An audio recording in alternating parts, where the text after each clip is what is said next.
Hi everyone, guess what I'm making today? I am making oatmeal raisin cookies, and I wanted to invite you to join me in learning how I do it so you can do it too. The first thing I do is set my oven to 350. The other thing I do is prepare my pans for the cookies. I'm using parchment paper, but the other thing you can use is the silicone gel pads, or you can just grease and butter your pans with shortening or butter. We're going to get started with the dry ingredients. This recipe has a lot of odd measurements because it is an older recipe. So it starts with 3/4 cup of flour. What I do with flour, because you don't want to just scoop on in and grab your flour like that, you want to gently put it into your scoop. So I have a 1/4 scoop. I'm going to get 3 of these. Measure it. You don't want to pack your flour in too much because this will impact the cookie and how dense they are. So there we go. 3/4 cup of all-purpose flour. The next thing I'm going to get is salt. I want 3/4 teaspoon of salt. I told you these measurements were unusual. So I have the salt here. I'm putting 3/4 teaspoons in there. And the last thing I'm going to put in my dry ingredients is the baking soda. Again, I am going to put a 1/2 teaspoon of baking soda in there. 1/2 teaspoon, so that would be 2/4.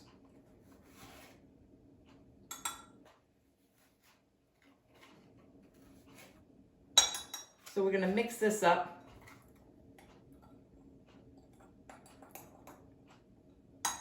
This aside. Now we're going to get started with our wet ingredients. Some people actually put cinnamon into these cookies. So I put the cinnamon out just so that you have that option, and it would be a 1/2 teaspoon of cinnamon. I happen to inherit the gene from my mother where I really don't care for cinnamon. So I leave it out of this recipe, but I have tasted cookies that have the cinnamon in them, and they're delicious as well. Okay, wet ingredients. I'm using a stand mixer, but you can use a hand mixer as well. The most important part of this is that your butter, which is 3/4 cup, is room temperature. It has to be room temperature in this recipe. So I'm putting 3/4 cup of room temperature butter. You can also use, this is salted butter. You can use unsalted butter or margarine. The problem sometimes that people have with doing different recipes that maybe I do and then you do is the butter has different salt contents depending. There's no regulations on butter of how much salt they put in it. So whatever brand you use might have a different salt content than mine. Some people use unsalted butter and just rely on the salt that they put in the dry ingredients. It's up to you. So I put 3/4 cup of softened butter. I'm going to put 3/4 cup of granulated sugar. I have a big sugar container here, and this goes right into my softened butter. Again, I'm using a 1/4 cup because it's 3/4 cup. And I'm going to put 3 of them in there. Isn't this fun cooking? The whole science behind cooking is that you have to measure and do things exact. Otherwise, the product doesn't come out that good. That's why sometimes your cookies come out different every time you cook them. Okay, so we got 3/4 cup of sugar in there, and we are going to get 3/4 cup of packed brown sugar.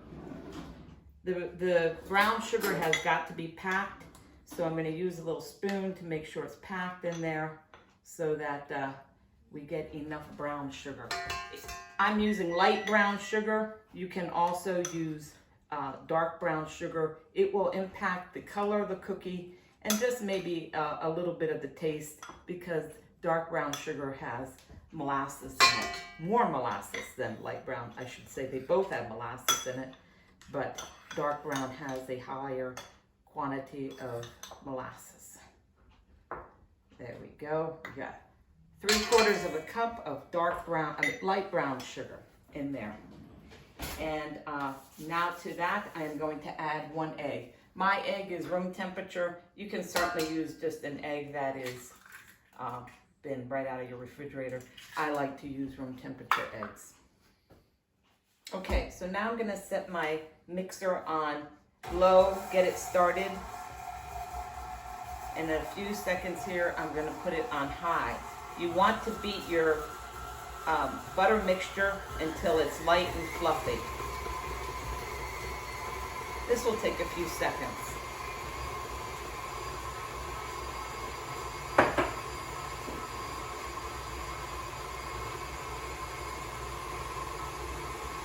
In the meantime, I will just say hello to you all. I hope you're all doing well and happy and are all safe and healthy.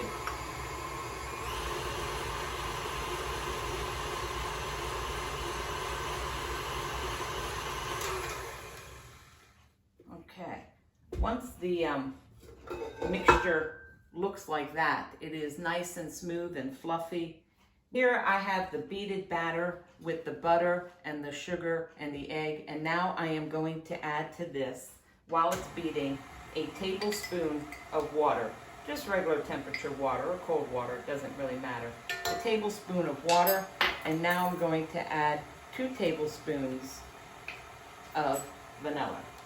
This is a 1/2 tablespoon.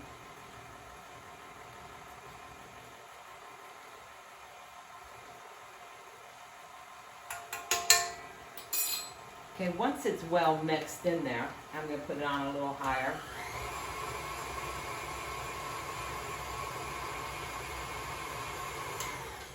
Now we are going to add in our flour. This is the flour we had before, the 3/4 cup with the salt and the baking soda. When you add a flour to a fat mixture, you have to be very careful how long you beat the dough for. So I'm going to put it in.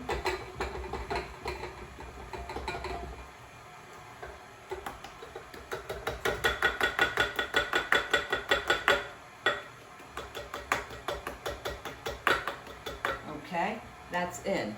Now once it comes on in, you just want to let it stir, not on high, for a few seconds.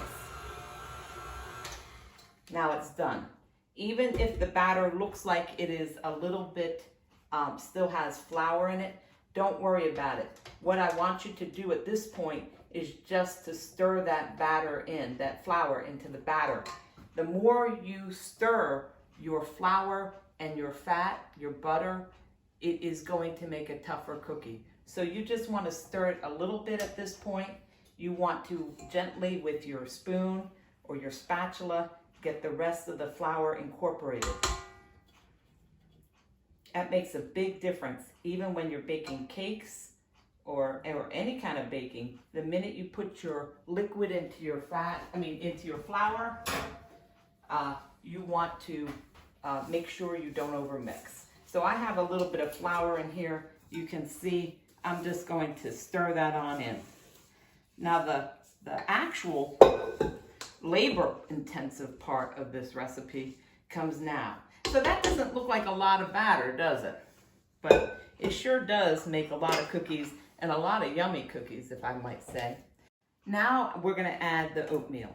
The oatmeal here can be old-fashioned oatmeal, or it can be quick oats. The difference is that they break down the quick oats so that the oat is quite not as big, but it's fine to use either one, old-fashioned or quick oats.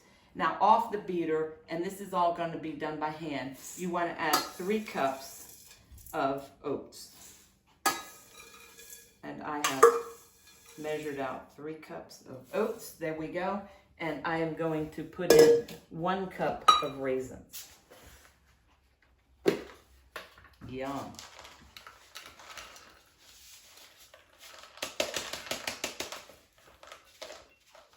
Yes, I need a little bit of a spoon to help me get this out.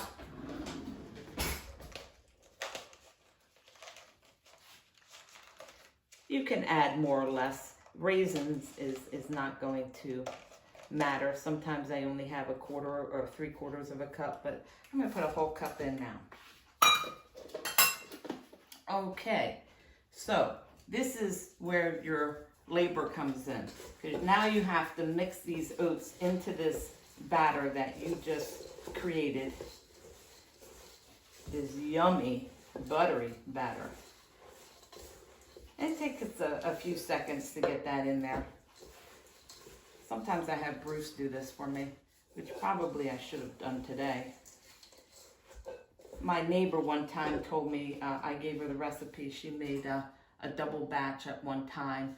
So she had 6 cups of oats, and she said it was, oh see, I'm even making a mess. She said it was really difficult. I never double a recipe. If I'm going to make 2 recipes or double or need 2 recipes of cookies, I just make one and then the other. I like it better that way because that way you know you have an even distribution of the ingredients in each cookie. Okay, so we are pretty much done with this batter.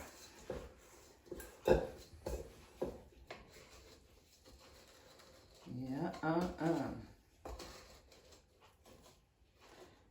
What I'm going to do next, I'm going to move some of these things out of the way.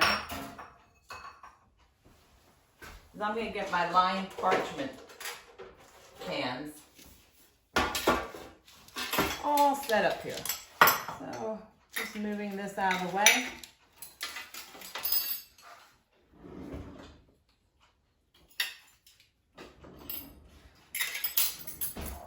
And what I have here is I have a 1.5 tablespoon cookie scoop. You don't have to use this. This is something fancy I bought when Allison asked me to make these cookies for the women's service last year. But you can just get a tablespoon or whatever you have at home. And so what I do is I'm going to scoop these out and spread them evenly.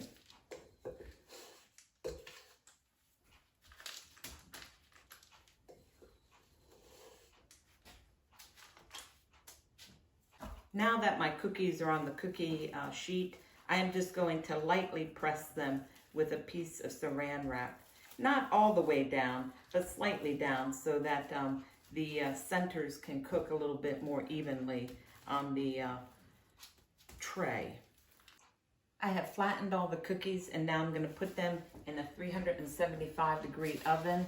And depending on your oven temperature, and some people oven run hotter or colder, and you might have bigger cookies or you might have smaller cookies than me. But this is generally going to take 10 to 11 minutes. At that point, at 11 minutes, I will check my cookies. If they're cooking too quickly, I'll take them out. If they need more time, I'll let them bake more. Okay, I smell something really good. Let's take a look. Wow. Okay, my cookies were in the oven for about 12.5 minutes.